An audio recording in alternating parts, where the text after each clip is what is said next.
Welcome to ShawTech Savvy, your ultimate tech guide. Are you looking to embark on a new journey in Canada with your loved ones? Well, you're in the right place. In today's video, we'll guide you through the steps to apply for Canadian immigration under family sponsorship, specifically for those looking to bring a spouse from outside Canada. This is the part 2 of the application process. If you didn't watch the part 1, you can watch it from Tech Tips and Guides playlist.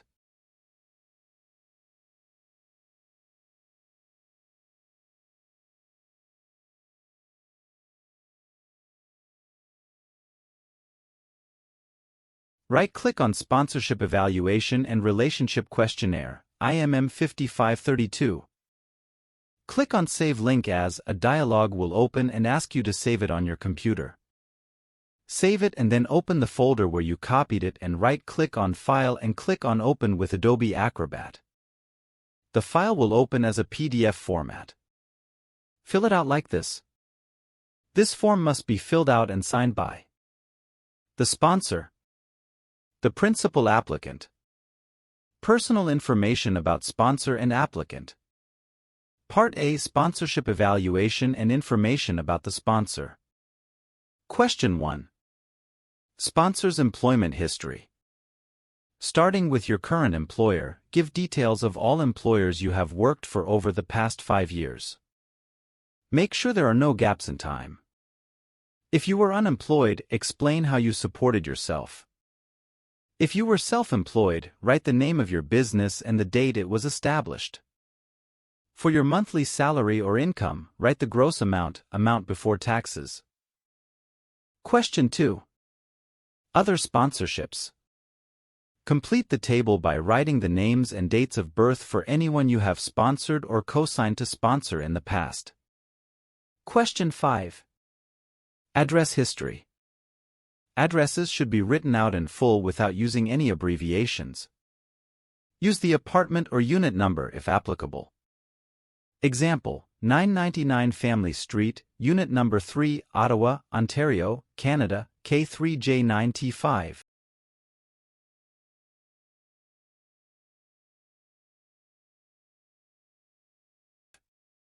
Question 8. Consent to disclose. Check yes or no to tell us if you consent to the results of a marriage fraud investigation being released to your spouse or partner. Your consent for this question is voluntary. If you do not consent, your application will still be processed and this will not have a negative impact. Question 9. By digitally signing the application, you certify that you fully understand the questions asked and that the information you have provided is complete, accurate, and factual. Part B: Information about the principal applicant. This section must be completed by the person being sponsored, principal applicant.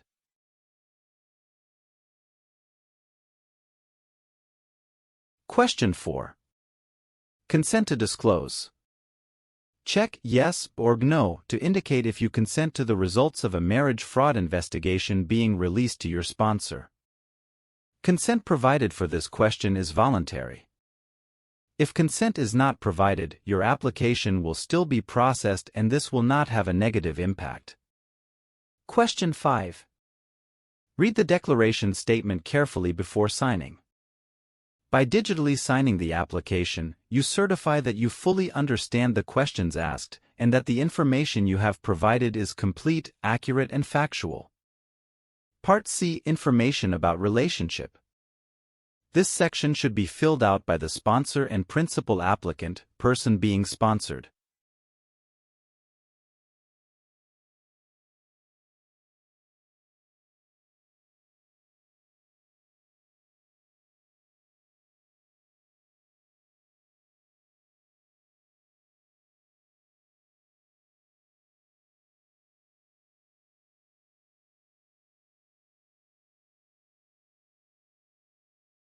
Question 12 and 13. Read the declaration statement carefully before signing.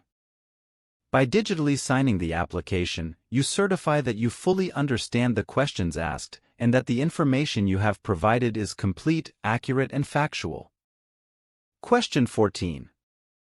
If you used an interpreter, have him or her complete the interpreter declaration section at the end of the form. Signatures. By digitally signing your application, you certify that you fully understand the questions asked and that the information you have provided is complete, accurate, and factual. This section must be digitally signed and dated by the sponsor, the sponsored person, principal applicant. In order to sign this form, you may have to complete the following steps. Download the completed form. Go to File and select Print. Select a Microsoft Print to PDF from the printer location. Save the file to your desktop. Sign the form by typing your name in the signature fields.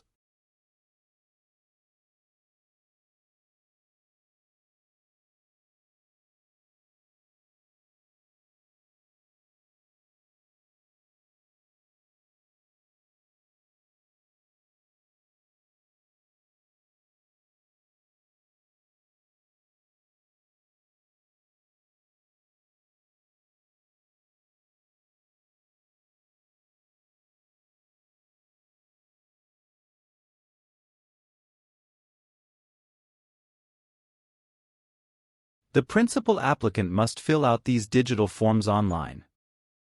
Generic Application Form for Canada, IMM 0008.